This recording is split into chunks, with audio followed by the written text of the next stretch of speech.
see how he is. We'll see how we think Angelo is. Seb's not training yet, and Robert Snodgrass, we're a bit worried that Snoddy might be out for a while. He's got it looks like a disc problem in his back, so we couldn't give you anything which is suggesting even return date for Snoddy at the moment. And I'm assuming, obviously, you've trained today. If so, what has the mood been like in training? What have you seen from your players in terms of reaction from that game on Saturday? Well, we were all disappointed, but we got over that quickly on Sunday. We got it out of the system, back training today, and preparing as best we can for the game. That's what we're doing. You know, we've had a good period. We felt quite good prior to getting into the Wolves game. There's lots of things we've done in the Wolves game which had some positivity about it, but there was lots which weren't so good. We're going to try and improve on that and get better for the next game if we can. And you mentioned that game against Wolves. West Ham had just 2 shots on target. Now, you do have a wealth of attacking options. How will you look to address the lack of creativity from that game on Saturday tomorrow night? Yeah, that's it. That was one of the problems that came, but I think that was also partly down to the opponents as well. I think the opponents, 5-man defence and very strong defensively. Wolves made it really difficult for us to get through, and we didn't create enough. But we probably had the best chance of the game to go 1-0 up, and we didn't take it. So sometimes like those sort of moments open the game up, change it. The game was very compact between the two teams up to about 70 minutes, I think it was. And they made a substitute, and it probably opened the game up a little bit more than we would have liked. But I take the point. We need to make more chances. We need to create more chances. And have you got an update on Jeremy Ngakie's future? Of course, tomorrow is the deadline by which Premier League needs to know about the contract extensions. Anything you can tell us on that front? Well, we're continuing in dialogue, nudged along every hour on different bits and pieces. We're speaking about it, but I can't give you anything definitive at the moment. But to say that we would like him to stay, we like him, and we hope he chooses to stay. And we saw that Ben Johnson was obviously on the bench on Saturday. Do you think he's ready to make the step up to the first team? Well, I think Ben's thing is Ben's been out injured for 6 months prior to that. So we've got the situation with a couple of players who've been out for a while, and we've not really had enough what I'm going to call pre-season friendlies in this period where we can play enough games to see exactly where a lot of them are at. Not just their fitness, but more to do with where they're playing, the level they're playing at. So Ben comes into that category a little bit. But the more he trains, the more he's working every day with the first team. He has been since we came back. We're hoping to get Ben back to a level which I know he was at certainly a couple of years ago, or a year ago certainly. And one final question for me. We also saw Jack Wilshere back on the bench as well on Saturday. Could we see him feature tomorrow night? Well, I think Jack comes into that group, what I've just mentioned as well. Had out with a long-term injury. Probably not had enough minutes in sort of pre-friendly games at this time of the year. But he's not missed a training session, Jack, so I've given him great credit for that. And I think he would be ready to play if we choose to do so. That one's been off, is it? Sorry, gone silent. Evan's going to start. Okay. Go on, Emma. Yeah, hi David, nice to see you. Spurs next. I mean, I take it you watched their game against Manchester United on Friday night, and what did you learn from them, and I suppose the break that they've had? Well, the biggest difference is they've got many of their players back, haven't they? They've got 3 or 4 of their players back, where probably when we were due to play them, I don't think many of them would have been fit or available. So sometimes I think it happens during the season, sometimes you get lucky with maybe teams having injuries or suspensions at different times. Other times you don't. I think at this moment going to that game, we would have rather had them in the condition they were before than they are just now.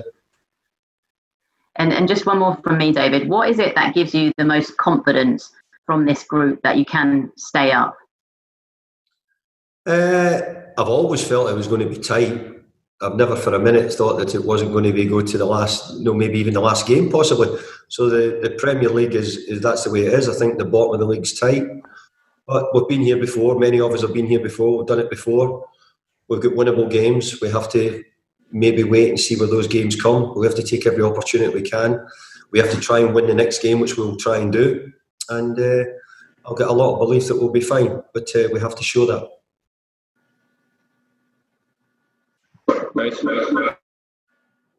Hi David, you all right? You did. Have you got over Saturday? Are you confident the team are going to be able to bounce back? Because I've just spoken to Jose and put it to him, this is probably a must-not-lose game for both of you. Yeah, well, I think for both teams it's really important. But from our point of view, I don't know about Tottenham. I'm not really even looking to see what Tottenham's situations are. I just know what our situation is, and I know the reasons why we have to win are so important. But that's always been football. We knew this period when we broke up before lockdown, we still had the same fixture list. We had Wolves, Tottenham, Chelsea, which was a difficult period for us. Maybe we were in a little bit of run where we were beginning to find a little bit of form. So we're back at it. We've lost one or two players, but we've got to try and get everybody ready, firing, and pick up points. We've done it before, 1-0 last year, so we have to try and do that again. As I said to you on Saturday after the game, I thought Deck was brilliant at centre half. Is that what you're thinking again tomorrow night, even if Bonner is fit, to maybe play Declan Rice there, or if Bonner is fit, would you want to move him back into midfield?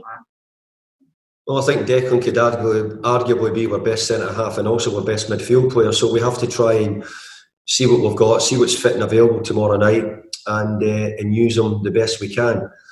But we know that he would give us something else as a midfield player, but he also showed that he's defensively sound when he goes into the back line as well. So it's really good for Declan that he's improved so much and he can play both positions. And going forward for himself and for us, I think it's a great sort of thing to have the ability to use him at the back or use him as a midfield player. You say going forward for you and for West Ham, how vital is it, David, that you stay up to keep hold of him, because he's going to be wanted by several people if you go down? Well, I think he'd be wanted by people anyway. I keep reading it and keep getting told that he is, but I've got to say he's a West Ham player. I want him to be a West Ham player for a long time, and our intention is to stay in the Premier League. So nothing's crossing our mind about being in another league except being in the Premier League. So, but we've got to show it and win more games and perform better than we have done. Last one from me. I thought Saturday was strange. I knew it would be in an empty stadium. And I thought maybe last night your old ground, Goodison, really brought home the fact that this game we know is about fans. But what is it like as a manager managing in a stadium that's empty and having to maybe get your players up for it to not feel like a practice match? Well, I think that quite similar in many ways for being a manager as a player. You are reactive to the crowd. Whatever you say, you hear them. They're getting behind your team, and it drives you on, and you can increase your intensity in the game. I think we're seeing probably less intensity at times than what we've seen. We're probably not seeing quite as much. I would say full pressing. We've seen teams do it. Like I thought Liverpool pressed Everton a lot last night. But maybe just not quite with the same intensity what maybe has been done earlier parts of the season. But that could have other reasons, the weather, pitch has been a bit slower, the grass maybe been a bit longer. All those things could come into it. But as a manager, I think that it was just strange that for all the years that you've done it, suddenly to go out. So it's no different from a player in many ways. But I would be lying if I said I really enjoyed it, but it was more because I lost the game. It wasn't because of the atmosphere, but it'll be better when we get the supporters back. I'm hoping Tottenham have the same feeling when they don't have their supporters in the ground on Tuesday night. Hello, David. Hi there. Yeah, good. Just taking up that point, traditionally, this would be West Ham fans probably their biggest game of the season, the local derby at Spurs. How are the players approaching then this game? How would the lack of fans inside a stadium, are they still talking local derby? I think we've been more concentrating in getting the fixtures. I think for us to have a game on Saturday and Tuesdays meant that we're really just getting off of one and recovering from one and going right into the next one. So I don't think in many ways would it have been a derby as we thought so much about that. Obviously we'll draw our mind to it much more tomorrow when we're getting on the game day and what it means. But I think we saw a big derby last night between Everton and Liverpool, and I think that we probably didn't see quite as much probably derby-like incidents in what you might see in some games with crowds and supporters at the game. But we've got to make sure that we go to Tottenham and put on a good show. And I'll repeat myself, we've done a really good job there last year. So we'll try and do that again. Following the game on Saturday, you identified Traore as perhaps the deciding factor between the two sides. Spurs are likely to be able to have Lucas Moura back tomorrow, who's probably just as quick as Traore. Is that an area which you've identified you've got problems in? Well, I went to watch Tottenham and Wolves before the break, and let me tell you, Traore was the difference in winning that game as well. It wasn't just our game. So I was at the game and he made all the difference. So don't think it was just against us. He done it against Tottenham as well. And of course, West Ham had a great result there last year. You've got several members of the team that were played in that game. Are they going there hoping that they'll be able to repeat that situation, or is it important to get any sort of result from the match? Well, I think sometimes you get grounds which work for you. I'm going to hope I think it was the first time we had gone to the new stadium. Let's hope this becomes one of these grounds where West Ham go there and can win quite regularly, and it becomes a lucky ground for us to go there and win the first time. We'll need to do it again. Certainly a different manager this time, and difficult job. They've got a very good team full of top players, but we'll go there, with everything to play for.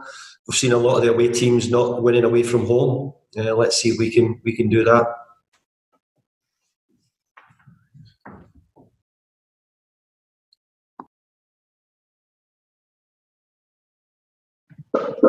Thanks, guys.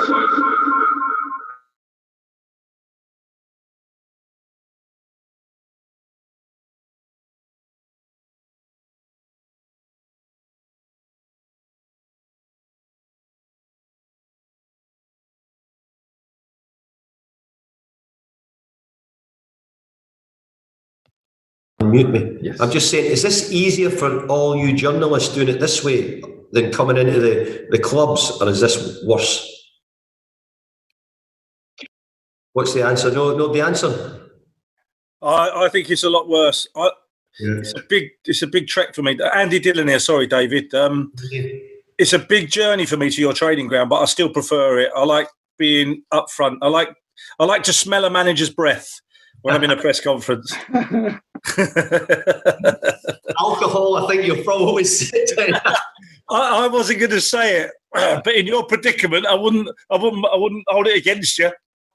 So you don't prefer to be in the training grounds or the stadiums doing it live rather than Yeah, I do, because I like you watch body language. You also, you can feed off other questions. You can take a breather, let someone ask a question. And if a manager's just been a bit prickly with you, you give yourself a time to regroup and then mount your attack again, don't you? I think you're all wearing makeup, are you? That's just sunburn for me. Lovely ladies on here get makeup on, but I'm looking at you gents and thinking I've been dyeing my hair grey. By the way, I want to know where people are getting the haircuts from. Yeah. My 11-year-old daughter. Yeah, well, Pick up both of them. I can see that there's not a big job to do there, if you don't mind me saying. That's what I thought.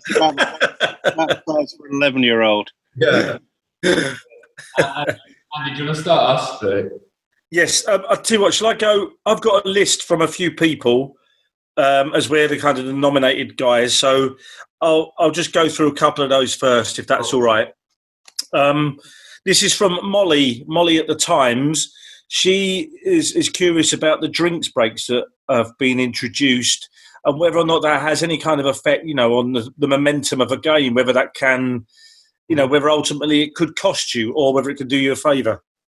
I don't think they've been worthwhile at the moment. I think some of the games have been played in relatively normal temperatures. And I think that if it's been bad, if we had it in the past, I think nobody thought bad if the referee said, come on, have a drinks break now, whether it was an injury or a moment down. So I don't think it's something which necessarily has been needed.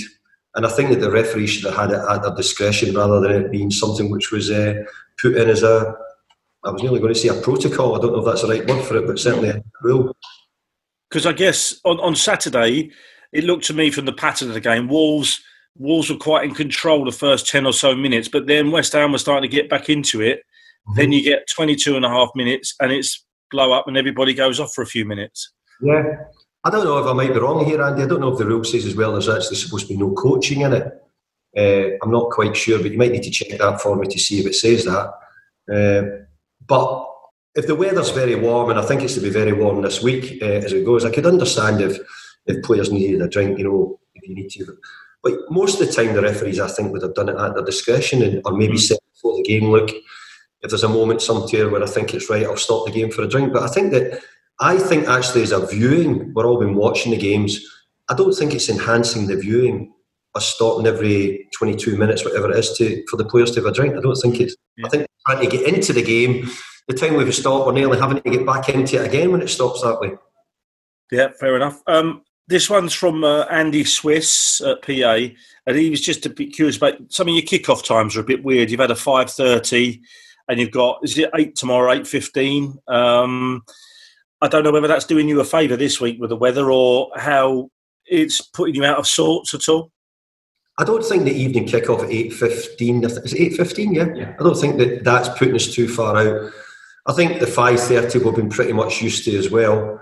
I think that the scheduling is, we've got to look at the scheduling and from our point of view, we're disappointed that we've been given a game on Saturday and Tuesday in the first week back. And I feel that Tottenham been given the opportunity to play Friday night and Tuesday. At this stage, I could understand it if it was, if we both had cup games on Saturday, but neither of us or Tottenham don't play for 8 days. So why could our game not have been put to Wednesday, Thursday, and made it fair? Or maybe the broadcasters, and I think, also need to take responsibility and look to try and do that best for teams as well. Other than that, then we start questioning the programme. Does it, given the relatively short preparation time, and you've come back into it very quickly, does that one day make a huge amount of difference, a big difference, do you think? Well, it does, and I say this, I think any of the managers who were talking about it would say the difference in playing sort of Saturday, Tuesday to Saturday, Wednesday makes a massive difference. Or, for example, Friday to Tuesday, you have a day's extra recovery. And we've got to remember, we've just asked these players to come back. Now, I'm fully in agreement, Andy, if we've all got to fit the games in, so I totally accept that. The bit I find really difficult is both us or Tottenham don't play for 8 days, so why are we getting pushed into a game on the Tuesday night when we've played on Saturday? I'd have rather the game been Wednesday would have been better, Thursday could have been done. You could have even gone to the weekend if you want to, wherever it was. Yeah, but fair enough. As if we've been pushed in very quickly, and I don't think it's correct on West Ham's behalf. And one, Sammy from the Mail was just wondering a little bit, if we go back into lockdown, when Karen Brady came out and the club was talking about ending the season and then restarting it, but with no relegation, that sort of stuff. Just whether that's trickled down into the team, into the squad, whether they've taken that on board, or what the squad feeling was about all that. Well, Andy, correct me if I'm wrong, but I think if it was read correctly, I don't think she actually did say that. But I think that she's not directly said that. And because of that, then I don't think it has. And actually, at no time have we even spoke about it. Since day one, the players have been told we're back, we're playing, there's no change. There will be, all the same rules will be in place as we understand. And from when we come back, that's it. But I'm not sure if that's correct, Andy, exactly. I might be wrong, but maybe we should check that as well. Okay, just from me, just a bit about the mentality that we saw on Saturday. Kind of West Ham are fighting for their lives. We saw Brighton pull off a result, and teams around it. Watford did well against Leicester. Teams this time of the season, they may not have the quality, but teams in this position tend to pull stuff out the bag. Did you think you saw that in your team, that they can go that extra gear because of the situation, or is there still a worry that maybe some of your players aren't quite grasping the gravity of the situation? Well, I think the first thing, I think the players are all very much aware of the situation we're in, and they're determined to get themselves away from it. They really are, all of them. I think Saturday was a difficult game for us. I think it would have been a difficult game for most clubs against Wolves. They've been in good form all season. They've shown good things. And for long periods, we done okay. We didn't do enough. We had players who didn't do enough, and they've been made aware of that. And we have to do more. I put that down a lot down to the opponents as well. They done a really good job on us, and we found it very difficult. But we need to improve. We need to show a bigger difference in our game than we've shown in the first game. We didn't make enough chances. We didn't have enough attempts at goal. But in truth, we'd limited Wolves to very little as well. And I'm not quite sure, just the way the games have started back, if we're seeing real competitive football from MD. And I think if you lose a game at the moment, it might look as if you're not been that competitive. I just don't think there's any of the games showing a real...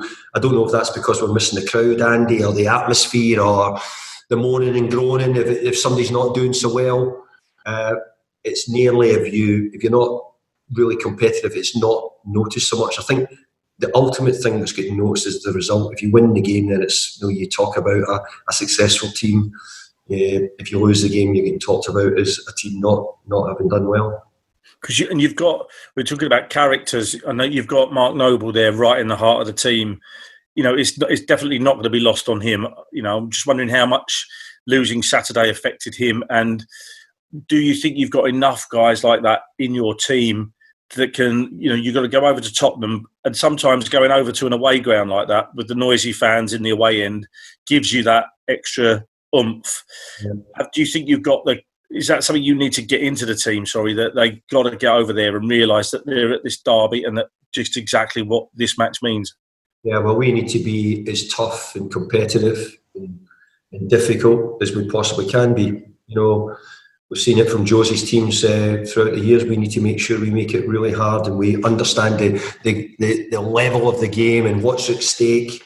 Every game for us at the moment is a game we must win. So, we might not win them all, but we're going into every game with a must-win attitude. And we did on Saturday, and people might say, well, it didn't show, but that was the way we set up. Every game for us at the moment. But this league might go right to the end. I think it will. I think it'll go right to the end. We need to make sure that we're right in there, every opportunity to be a Premier League club. Go on, mate. Can I come in there? Yeah. Just coming back on the Sammy's question, which Andy put to you. Regardless of what Karen Brady actually said, there was definitely a strong sentiment around social media, around all the commentators, that West Ham were looking to try and duck the threat of relegation right at the start of lockdown. And I know you can pick through and say that wasn't actually what was said. That was the kind of mood. I just wondered, did you feel isolated from your players, that you weren't able to talk to them directly or easily as a group and say, no, come on, we can do this. We're not, because there just seemed to be a sense that West Ham were brooking it without using too fine a point on it. Well, the first thing I would say, I was in regular contact with the players ever since we went into lockdown. I was on Mark Noble especially. We were regular on it. And the truth is, if MD tells me any different, I don't think MD was quite sure. Would football start up? So to say, would football start up? I don't think MD was sure about that at that time. We were all unsure. But I think there was always a push that people wanted to get the season finished, wanted to get done. So I think near enough from after a couple of weeks, we were all saying it was going to be played. None of us at any time ever said that. And again, I'd reiterate and say is, I think I've read most of Karen's piece, and I don't think she said that directly. And I think it was more a media line picked up from in it than anything else. So the players have never felt that. We've always been the same. But like every club, I think there was a lot of players at other clubs who were a little bit unsure. A lot of them didn't want to go back in because of their families. Some of them didn't want to go in because they had parents who were ill. So I think there was a lot of players in football who were really unsure about how it was going to start and how it was going to look. And it certainly wasn't just West Ham players. Well, we had one or two players had that feeling, but I have to say, everybody after the first few days back in realised it was safe, good environment. We all understood we were all going back. It touched wood, then it is going to come down to the football. I looked through your first 11 back after the restart. Yeah. You only had 15 goals in the team because of your injuries and everything. All the teams around you had well over 20 in their starting lineups. They seem to have that firepower just when they need it, more than West Ham. Is that a problem? Have you got enough goals in what's left of your squad, the fit ones, to get you over the line? I thought so when we finished. We'd scored 3 against Southampton, I think it was at home. We'd scored 4 against Bournemouth. So I think the introduction of Jared Bowen and Thomas Souček, who, if you look, had got goals at previous clubs, and I think they were both seen as good acquisitions in January, added to what we had. But your question's right. We need to score more goals. We need it from our forward players. We need it from centre halves, from corner kicks. All those situations, I agree with you totally. And I think we were beginning to see signs of us developing that and getting better. We'd played very well at Liverpool. But obviously we hadn't turned some good performances into points as well, which really was the key to it. I always wanted to make sure that we became a better defensive unit. I think we were conceding too many goals, and we need to tidy up on things that we've done on Saturday as well. So I take your point. Yeah, I think we're a bit short of maybe people who could change it at the moment. We've not got quite enough, which I think could alter it too much. But we'll do what we can, and we'll try and get the best out of the players in every game. And could I just ask you, last question, that with Sebastian missing and everything, and Snoddy to a degree, you're having to improvise slightly to try and get the goals into the team. Without the crowd, the mic picks up a lot of the instructions and shouting. And I think people at home could hear you shouting at Felipe Anderson a lot more to stay central than perhaps he seemed to be getting. Is that something that you need to work on and can work, or was it something you tried to do and it just didn't seem to click? Well, I think, again, I give the opposition a bit of credit. They nullified a lot of the things that we tried to work on. But Felipe is such an important player for us. His ability to run with the ball. Everybody tells me about his form. A year ago, they said that he was really terrific. And I spoke to a couple of people recently about it as well. His running, his goals, his assists. So we need to try and get Felipe in that level of form. And I don't think it was his best game on Saturday, but I think he's got a lot to offer for us, and I think we're going to need him because we don't have loads and loads of alternatives. So we're going to need him, whether we play him through the middle or whether we're playing him a bit wider. We're going to need him between now and the end of the season, and hopefully he's going to come up with a few goals and a few assists in that period.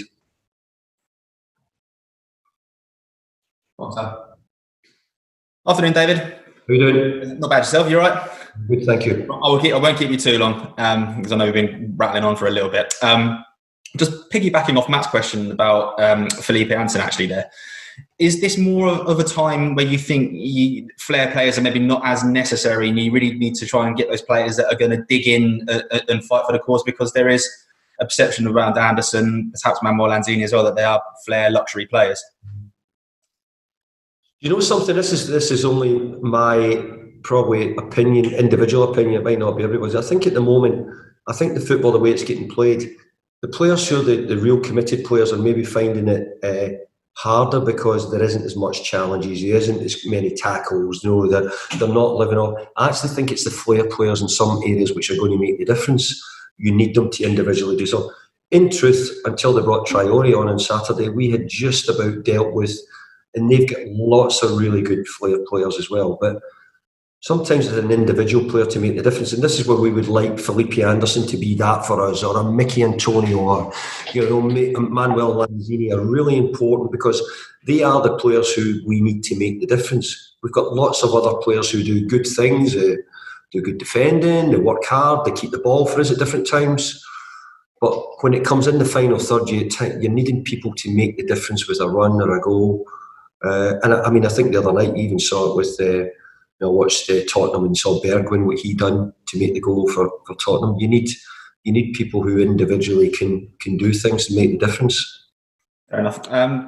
On substitutions, you only made 3 at the weekend. You're now allowed 5. Are you seeing enough from your players on the bench for you to think that they can come on and potentially change the game for you if you fall behind? We've seen West Ham have only won 1 point from when they've fallen behind this season, and that's among the worst in the division. Yeah, it's a good question. Sorry, I nearly pulled the thing out. Yeah, it's a good question, and I think that we've got substitutes which we think can at times can make the difference, but I think we've got other ones who we think will need to play at different moments in the game. As you probably have read, I was not one of the ones who was in favour of 9 subs. And I had my own reasons for that, and also I thought it was wrong to change the rules as well halfway through the season, And so your question is, I think we have people who are coming back from injury, not been seen enough, and I think if some of them could do with some game time if we can get it. But obviously, in the position we're in, I can't just give people opportunities just to see how they do. I need them to be ready and know the level, because every game for us at the moment is one we need to try and pick up the points. Last one from me then. How important would it be to pick up a win against Spurs? The confidence that you could potentially get from winning a game of this magnitude without the fans there, it would still be enormous in your quest for survival. Yeah, I think that people who are picking up points, what I've noticed in the sort of the back is any teams picking up points have gained confidence. Any teams who've not feels difficult. You look at some of the games and how it's gone. And I think it's because we're into a sort of short burst of games. We need to keep really positive. We need to be focused, doing the job right, trying to pick up every opportunity. We need to be better when, at times in the game, when the game changed and Traore come on, we need to do better and make sure that we stop players like that, defend it better, and wait on our moment as well. And we had a moment in the first half where maybe if we got the goal from Pablo, could have altered the game completely. It was our best chance and maybe one of our only real serious ones, but it was a really important one for us. Thank you, everyone. Appreciate it. Cheers, lads and ladies. See you later. Thank you. Thank you.